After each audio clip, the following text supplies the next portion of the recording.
I've grouped these fire stars into three general areas of problem solving: communications, green power and conservation, and medicine.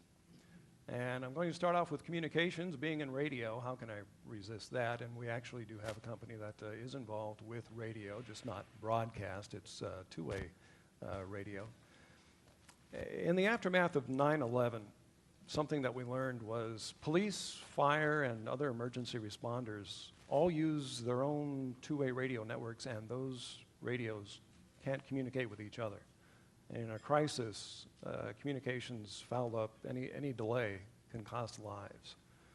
And Twisted Pair Solutions has come up with a solution to that problem. Tom, you're able to take these incompatible radio networks and make them talk to each other, and not just with each other, but you can also communicate with them via desktop. How are you doing that? Well, in a sense, we're kind of extending the convergence party that we built over the last 10 years. We brought voice and data together, but there were some have-not technologies that didn't get invited.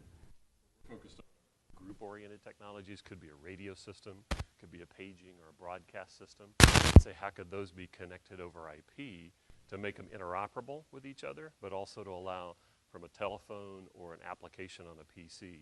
In the Olympic Peninsula, there's 6 counties, and there were about 48 different agencies that came together, and they all had their own private radio systems or communication systems that included fire, police, schools, transportation, the RCMP, the Coast Guard, so you can imagine all the different mix of technologies.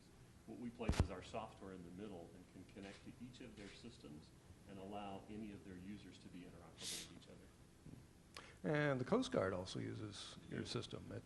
You can have rescue operations, and you can have experts with a particular problem just joining in the conversation from their desktop from anywhere. When their microphone works. When yes, it works really well. Yeah, you know, even in the Coast Guard, some of their radios are 30 or 40 years old and use these things that heat up called tubes. You remember those? But they're also very impervious to electromagnetic pulses. So it doesn't matter what kind of radios, you can connect whatever's out there.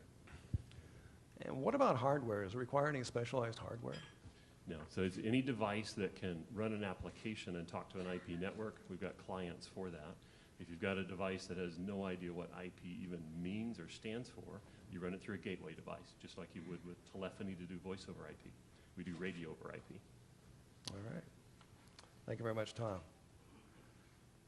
Skyfiber is next. They're also developing technology that can be handy in emergencies. For example, if there's an earthquake or some other natural disaster, and it disrupts broadband to a company or a community, Skyfiber has a very quick workaround for that, wireless light communication technology. They can restore that broadband access in a matter of hours without having to lay cable. Just do it with light beams. David, how does this technology work?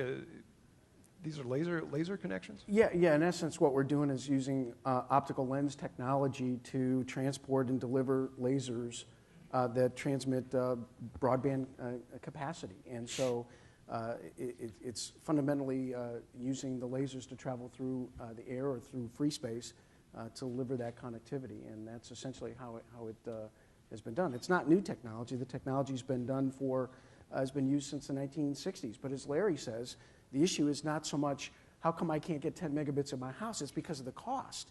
And so traditionally, the expense of high capacity lasers has been very expensive. And I think the innovation that Skyfiber brings to the table is to reduce that cost down to such a point that you can actually start the widespread distribution of this technology in an effectual way.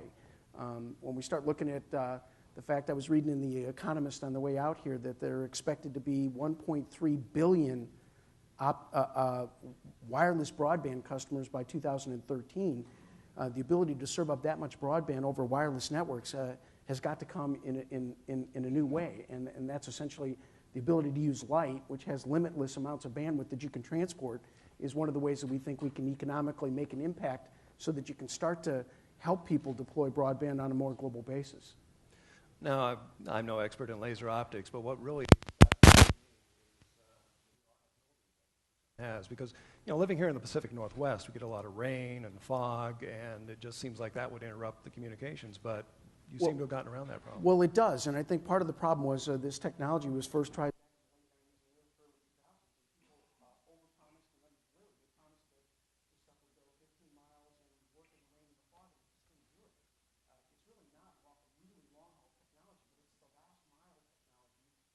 call it, the next it's even more important. So Skyfiber's developed trade secrets and capabilities to punch through the fog and the rain in that last mile that we do believe will deliver 5.9 reliable networks to people that properly are looking for that level of carrier class deliverable service. And that's kind of our innovation in terms of what we're bringing to the market. One advantage this has over other wireless technologies, I mean, this day and age, if a cell phone tower goes up in a neighborhood, people get upset, don't want the radiation exposure, so, you know, microwaves, people would be upset about that, but Skyfiber, there's no concern there. Yeah, I think the differentiation, again, what we're trying to do is bring the cost factor down to the point that you've got an 8-pound set of binoculars that you can attach inside a window or outside of a house or very at a low-cost add onto an existing tower structure and make that a much more affordable delivery mechanism, and it is secure. And there's no spectrum required, so there's no, you hear a lot about the concerns about are we over-spectrumed, are we over-radiating our populations? Well, there's no concern. You can have literally 100 beams intersect a point and they'll all maintain their integrity as they go through the space. So we think that those are innovations that will continue to help drive down the cost and raise the adoption rate for broadband around the world. All right, thank you. Let's move on to green power now and energy conservation. Seabreeze Power Corporation, Paul Manson. You have a lot of irons in the fire, wind power, hydropower, and a big project, of course, undersea cables to carry all of this power. Tell me about your project. You want to connect Victoria, BC with Port Angeles. Cable underneath the Strait of Juan. That's quite a project. Yeah, well, the bigger picture is that the Pacific Northwest, Western Canada, and Alaska are extremely renewable energy-rich regions. And the population, of course, for this West Coast is further south. So part of the challenge is how to be matching up those resources with the population. We arrived at looking at our situation in British Columbia with a technology called HVDC Light, stands for High Voltage Direct Current, which is in contrast to the overhead AC system, which is predominant in our society.